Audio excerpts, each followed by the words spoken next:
አብርሽ እንግዲህ የሩትዬን ይቅርታ ተቀብሎ እንደዚህ ያምሮባቸው መጥተዋል ማለት ነው። የኔ ፍቅሮች አይታችኋል ግን እንዴት አባታቸው አንድ ላይ እንደሚያምሩ ግርማ ሞገስ አብርሃም ራሱ እንዴት አባቱ እንደሚያምር ከዚች ልዕልትና ንግስት ጋር ሲሆን ማለት ነው።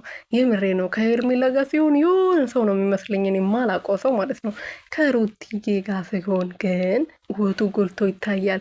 ግርማ ሞገሱ፣ ፈገግታው፣ በቃ ውበቱ ጎልቶ ይታያል ማለት ነው።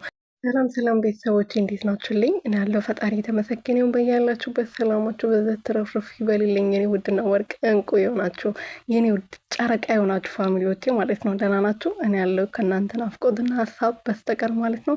ዛሬ ደግሞ እነዚህ እንቁና ውብ የሆኑ ሰው ሩትዬና አብርሽዬ መጥተዋል ማለት ነው በአዲስ ነገር። አብርሃም እንግዲህ ያው ሩትዬን ይቅርታ ጠይቋል፣ ተታርቋል ማለት ነው። እንደዚህ ነው የምንዋደደው እኔና እሷ አንድ ነን በማለት እንግዲህ እጃቸውን ተያይዞ እንደዚህ ፍቅር ሆነው አምሮባቸው ሩትዬም እንደዚህ አምሮባት መጥተዋል ማለት ነው። አብርሃም ትላንት እንግዲህ ጥለዋት ሄዶ ነበረ።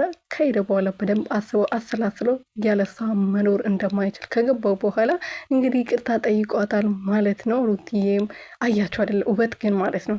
ምክንያቱም ውበት የሆነች ልጅ ስላየ እኮ ነው። ውበት የሆነች ልጅ አጠገብ ስለቆመ እኮ ነው። እችን የመሰለች ልጅ አጠገብ ቆሞ ራሱ ውበቱ ጎልቶ ይታያል። በቃ ግርማ ሞገሱ ራሱ ትጠላላችሁ። ከሄርሜላ ጋር ሲሆን ግን የሆነ ሌላ ምን ልበላችሁ ሌላ ፍጥረት ነው የሚመስለኝ። በጣም ነው የሚያስጠላኝ። ይቅርታ አድርጉልኝና ምክንያቱም በቃ ለራሱ ክብር የለውም ምናምን በቃ ሌላ ነገር ነው ለቤተሰቦቹ።